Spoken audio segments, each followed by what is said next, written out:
चाहिँ केही ग्रामरहरू केही कन्जक्सनहरू चाहिँ यहाँ थाहा हुनुपर्छ, जसमा भिएसटी प्लस गना भनेको वा अथवा, यो चाहिँ के हो त भिआइटीसँग प्रयोग गरिन्छ। भिआइटीसँग प्रयोग हुँदा गना भनेको वा अथवा। र अर्को भिएसटी प्लस नुन भनेको छ, भिएसटी प्लस नुन भनेको ने अथवा इ रहेको हुन्।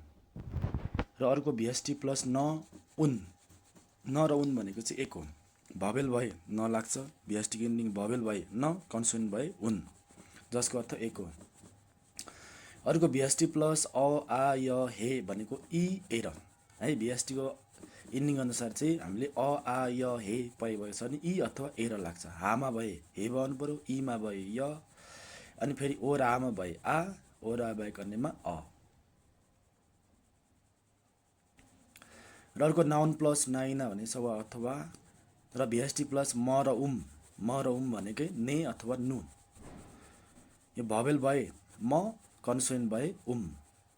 र नाउन प्लस रागो आधा इरागो आधा भनेको छ भनेर भन्नु अथवा भनेर भनिन्छ, भनेर कुरा गर्नु भन्दा नै भयो। अर्को भिएसटी प्लस म्य उम्य, म्य उम्यको अर्थ नै ए र, छ र, दै। यो मेन्सो मेन्स र गो को मिश्रित रूप हो है। त्यही भएर यो म्य उम्य भने चाहिँ ए र, छ र, दै अथवा यो भन्ने अर्थ लाग्छ। 8 नम्बरमा भिएसटी प्लस लसुयता उलुसुयता भनेको नसकिन्छ, कुनै पनि काम गर्न सकिन्छ, कार्य गर्न सक्ने क्षमता, सम्भावनालाई जोड्दा प्रयोग गरिन्छ है यो। र अर्को भिएसटी प्लस गो भन्छ 9मा, गो भनेको ए र अथवा छ र, दुईटा वाक्यलाई जोड्दाखेरि। नाउन प्लस इम्निदा भनेको हो अथवा हुँ। र अर्को भिएसटी प्लस नुनगत भनेको ने कुरा। र अर्को भिएसटी प्लस लते उल्टे भनेको ने बेलामा, दाखेरि अथवा एको बेलामा पनि भन्न सकिन्छ। 13मा नाउन प्लस एतारा भनेको को अनुसार, र 14मा नाउन प्लस एथियान भनेको को बारेमा। अब यो च्याप्टर 1 को छङ्बो मुन्वामा चाहिँ यो 14वटा के त ग्रामरको कुराहरू प्रयोग भएको छन्। यो 14वटा चाहिँ तपाईँले याद गर्नु पर्यो है।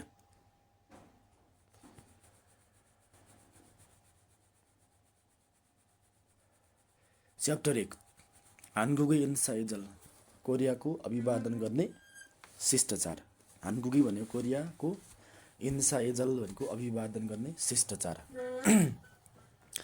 हानगुगेसनुन साङदे तारा इन्सानुन फाङ्सगे थारुम्निदा। हानगुगेसनुन भनेको कोरियामा चाहिँ साङदे तारा, साङदे भनेको विपक्ष, दोस्रो व्यक्ति, अनि ए तारा भनेको को अनुसार, को आधारमा भन्छ। कोरियामा चाहिँ विपक्षी अथवा दोस्रो व्यक्तिको आधारमा इन्सानुन अभिवादन गर्ने फाङ्सगे थारुम्निदा तरिका, विधि, शैलीहरू के हुन्छ फरक हुन्छ। फाङ्सिक भनेको तरिका, विधि, शैली। छासिन पद आफूभन्दा नाइगा उमेरले मानखाना धेरै भएको वा छिविगा नोपुन पदले उच्च भएको सारा मेगेनुन मानिसलाई चाहिँ आन्नेगास्यो तोनुन आन्नेगासिम्निका, आन्नेगास्यो वा आन्नेगासिम्निका रागो मालहाम्य भनेर भनिन्छ र है। तोनुन भनेको वा अथवा। खोगेरुल सुगिगना शिरलाई झुकाउने वा हरिरुल खुप्य इन्साम्निदा कम्मरलाई निहुराएर अथवा झुकाएर अभिवादन गरिन्छ है। कोरियामा चाहिँ दोस्रो व्यक्ति अथवा आफ्नो विपक्ष व्यक्तिको अनुसार चाहिँ अभिवादन गर्ने तरिका फरक हुन्छ। आफूभन्दा उमेरले धेरै भएको वा पदले उच्च भएको मानिसलाई चाहिँ आन्नेगास्यो अथवा आन्नेगासिम्निका भनेर भनिन्छ। र शिरलाई झुकाउने अथवा कम्मरलाई निहुराएर त अभिवादन गरिन्छ। अब यो आन्नेगास्यो अथवा आन्नेगासिम्निकामा फरक के छ त भन्दाखेरि, आन्नेगास्यो चाहिँ हामीले सामान्य रूपमा नमस्कार भन्नु पर्दाखेरि आन्नेगास्यो प्रयोग गरिन्छ। अलि आदरपूर्ण, अलि आदर भएर होइन सम्मानको साथ चाहिँ हामीले नमस्कार भन्नु पर्यो भने आन्नेगासिम्निका प्रयोग गरिन्छ है।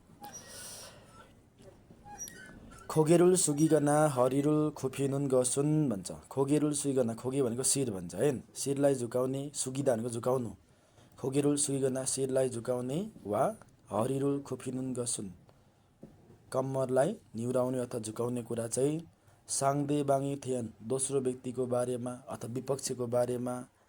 छोनग्यङ भनेको आदर सम्मान, इज्जत, आदर सम्मान अथवा इज्जतलाई नाथा नेनुन प्रकट गर्ने छेसु छैम्निदा इसारा हो। छेसु छ भनेको इसारा, गेस्चर भन्छ नि। के भन्छ नि, शिरलाई झुकाउने अथवा कम्मरलाई झुकाउने अथवा निहुराउने कुरा चाहिँ दोस्रो व्यक्तिको बारेमा, जसको अगाडि चाहिँ हामीले झुकाइरहेको हुन्छौँ, निहिरहेको हुन्छौँ, त्यो व्यक्तिको बारेमा अथवा त्यो व्यक्तिलाई चाहिँ के त छोनग्याङ हानुन भनेको चाहिँ के त छोनग्याङ अथवा छोनग्याङ हानुन भन्नु नै एउटै हो। आदर सम्मान गर्ने कुरालाई के गर्छ, चाहिँ इसारा गर्छ है। हानफ्यान अर्कोतर्फ छासिन फोदा आफूभन्दा नाइगा अरिकन उमेरले सानो भएको वा छिन्नान सारामेगे नुन आत्मीय मानिसलाई चाहिँ आन्यङ्गी रागो मालहाम्य आन्याङ भनेर भनिन्छ र हानसोनुल खाब्यप्के एकातलाई हल्का गरी थुल्गना उचाल्ने वा हुन्दुर हल्लाएर फान्गाउमुल खुसी हुने कुरालाई नाथा निम्निदा प्रकट गरिन्छ। के भन्छ भने अर्कोतर्फ आफूभन्दा उमेरले सानो भएको वा आत्मीय मानिसलाई चाहिँ आन्याङ भनेको चाहिँ हाई हेलो भन्छ है। हामी हाई हेलो भन्छ नि साथीहरूले भेट्दाखेरि। आन्याङको अर्थ नै हाई हेलो भनेर अथवा आन्याङ भनेर भनिन्छ र एकातलाई हल्का उठाएर अथवा उठाउने अथवा हल्लाएर फान्गाउमुल नाथ निम्दा खुसी हुने कुरालाई प्रकट गरिन्छ। यो फान्गाप्ता भने खुसी हुनु, त्यसको ब चाहिँ उमा चेन हुन्छ र अघि माथि हामीले पढ्यौँ म र उम भनेको चाहिँ ग्रामर के हो त नेनु। अनि खुसी हुनुलाई प्रकट गरिन्छ भन्दा नि भयो, खुसी हुने कुरालाई प्रकट गरिन्छ भन्दा नि हुन्छ है। आनेगास्यो आनेगासिम्निका आन्यङ्गुन आनेगास्यो आनेगासिम्निका आन्यङ्गुन चाहिँ इन्सा आनुन सिगाने अभिवादन गर्ने समयमा साङ्वन अप्सिन फरक पर्दैन अथवा मतलब हुँदैन। आछिम बिहान छमसिम दिउँसो छन्याक साँझ अन्जे दुन्जी आनेगास्यो चाहिँ त हामीले सामान्य रूपमा कसैलाई नमस्कार भन्नु पऱ्यो भने आनेगास्यो र आफूभन्दा ठुलो व्यक्तिलाई आदर गरेर रेस्पेक्ट गरेर आदरार्थी रूपमा भन्नु पऱ्यो, नमस्कार भन्नु पऱ्यो भने चाहिँ आन्याङ आसिम्निका। आन्याङ चाहिँ आफूभन्दा सानो व्यक्तिलाई सम्मानको व्यक्तिलाई हाई हेलो भन्दाखेरि आन्याङ। यो अभिवादन गर्ने चाहिँ समयमा कुनै पनि फरक हुँदैन, जुनसुकै बेला पनि हामी गर्न सक्यो। बिहान गरे नि भयो, दिउँसो गरे नि भयो, साँझ गरे पनि भयो, जुनसुकै बेला पनि प्रयोग गर्न सकिन्छ। सायङ आधा प्रयोग गर्नु ल सुइत्ता उल सुइत्ता नसकिन्छ, माथि ग्रामरमा आएको छ है यो। आनेगास्यो खोङजगिन साङ्गेस खोङजगिन भनेको औपचारिक अवस्था अथवा सार्वजनिक अवस्था, पब्लिक प्लेसहरू हुन्छ नि सार्वजनिक ठाउँहरू, त्यस्तो ठाउँमा अथवा मतलब औपचारिक अवस्थामा चाहिँ साङवाङ भनेको अवस्था। औपचारिक अवस्थामा चाहिँ छोरो प्राय आक्सु आदा भनेको हात मिलाउनु, ह्यान्डसेक गर्नु। आक्सु हामी हात मिलाएर इन्सा हामीले त अभिवादन गरिन्छ। अब यो म्या उम्या भन्ने ग्रामर अघि माथि हेऱ्यौँ, दै एर छ र भन्ने अर्थ लाग्छ। अनि औपचारिक अवस्थामा त फर्मल अवस्थामा चाहिँ प्राय हात मिलाएर अभिवादन गरिन्छ। थामान तर छासिन पदा नाइगा आफूभन्दा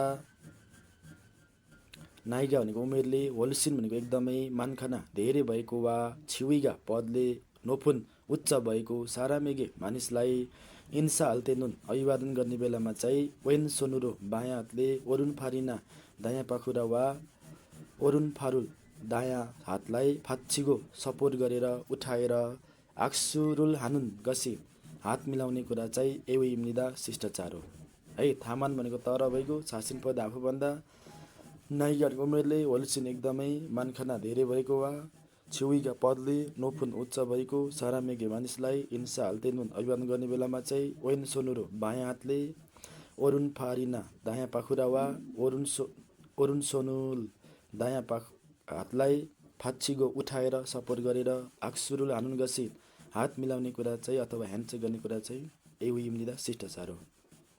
के भन्छ भने कोरियामा चाहिँ हामीले के त यो औपचारिक अवस्था अथवा सार्वजनिक अवस्थामा चाहिँ हात मिलाएर आवेदन गरिन्छ भन्ने छ।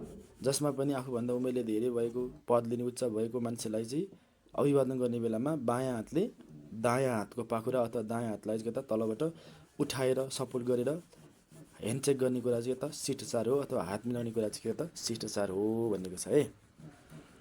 ल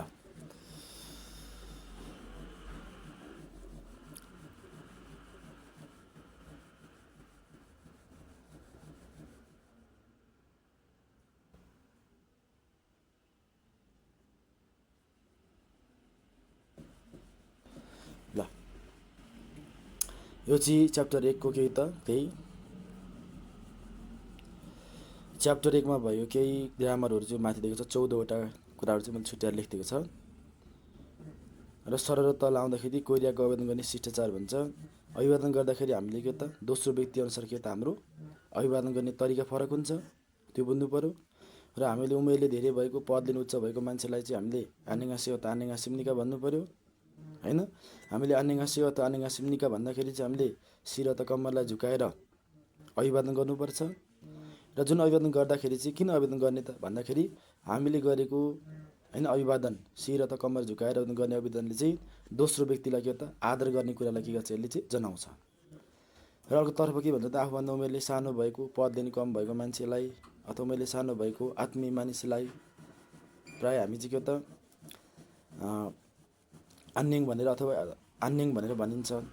किन चाहिँ हामीले आफूभन्दा उमेरले सानो भएको आत्मीय मान्छेलाई अन्यङ भनिन्छ त भन्दाखेरि किनकि त्यो दोस्रो व्यक्तिसँग भेट्दाखेरि हामीले खुसी हुने कुरालाई के त व्यक्त गर्ने कुरा हो है।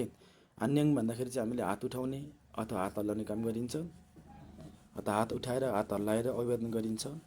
किन गरिन्छ भन्दाखेरि चाहिँ दोस्रो व्यक्तिलाई भेट्दा खुसी हुने कुरालाई व्यक्त गर्ने भएकोले है। अर्कोतर्फ के भन्छ भने तलतिर चाहिँ हामीले अभिवादन गर्दाखेरि आन्यङास्यो अन्यङ अथवा आन्यङास्मिनिका भन्ने यो अभिवादनको कुराहरू चाहिँ हामीले जुनसुकै बेलामा प्रयोग गर्न सक्यो। कुनै पनि समयको यसमा चाहिँ के त बाधा निषेध हुँदैन भनेको छ है। र साथै औपचारिक अवस्थामा चाहिँ हामीले अथवा यो फर्मल अवस्थामा चाहिँ हामीले के गरिन्छ त हात मिलाएर अभिवादन गरिन्छ भनेको छ। जो हात मिलाउँदाखेरि चाहिँ आफूभन्दा उमेरले पनि धेरै भएको, पदले पनि उच्च भएको मान्छेसँग चाहिँ बायाँ हातले दायाँ हातलाई सपोर्ट गरेर उठाएर हात मिलाउने कुरा चाहिँ के त राम्रो हुन्छ अथवा शिष्टाचार मानिन्छ भनेर दिएको छ है।